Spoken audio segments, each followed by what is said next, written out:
Alors nous, on promeut justement l'adoption et la mise en œuvre d'un plan ambitieux de rénovation des passoires énergétiques dans l'objectif de lutter durablement contre la précarité énergétique. Donc notre envie, c'est de réconcilier en gros les enjeux sociaux et les enjeux environnementaux à travers cette proposition qui a également de très très larges effets économiques, qui est la rénovation des logements privés et notamment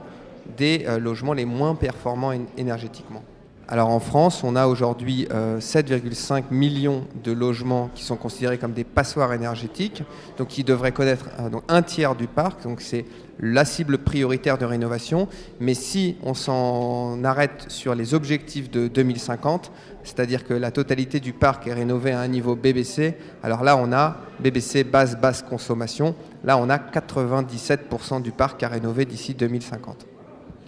Est-ce qu'on est en train de gagner ce pari? Est-ce que ça va assez vite ou pas?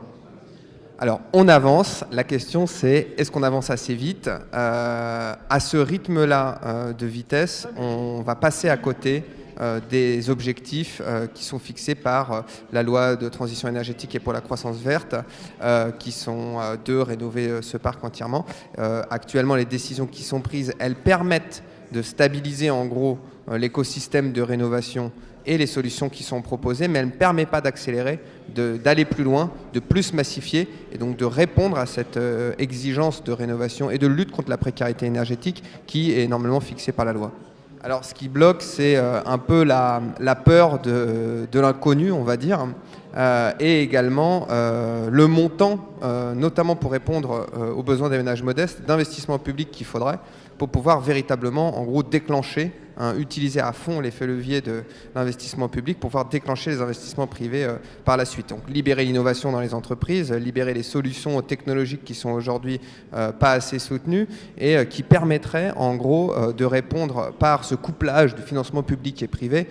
aux besoins des populations. Et donc là, en fait, on fait face à une double contrainte duquel on n'arrive pas à sortir, une très très forte contrainte budgétaire, avec les cadres de non-déficit qui sont posés, ou en tout cas la non-sectorisation